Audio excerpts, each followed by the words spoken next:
So what's up mga boss? So nanapig ko iyuhon karon mga boss no sa motor ni nako mga boss no. So ang problema ni mga boss no ay siyang brake mga boss, kaya di na kaayo mo paak mga boss. So ayan, kung mapansin niyo mga boss no, i-full adjust na nako na siya og di gyapon mo paak mga boss. So ayan, kung makita ninyo mga boss. So mo na solusyonan nako karon mga boss no kung unsay problema ani.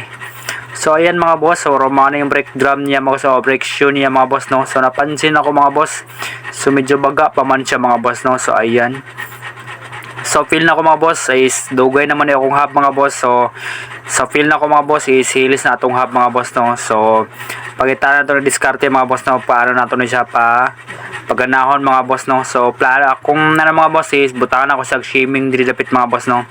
So ayan, so let's go. So ari na mga boss no, kung makita niyo mga boss no, naka-shimming na siya mga boss no. So ayan, kung makita niyo, so ibutakan ako siya og wire mismo mga boss no. So ayan, so tanso sa wire mga boss no para dugay siya ma-compress maayo mga boss no, kay gahi mo na siya mga boss. So ayan, so try na to mga boss kung mogana na ba siya mga boss. So itawad na nato mga boss no. So ayan. So, kung makita nyo boss no, so goods na siya mga boss no. So, din sa makalihok mga boss, pag-break ka na to mga boss. So, ayan. So, all goods na mga boss. So, nagana nga to ang diskarte mga boss. So, alright.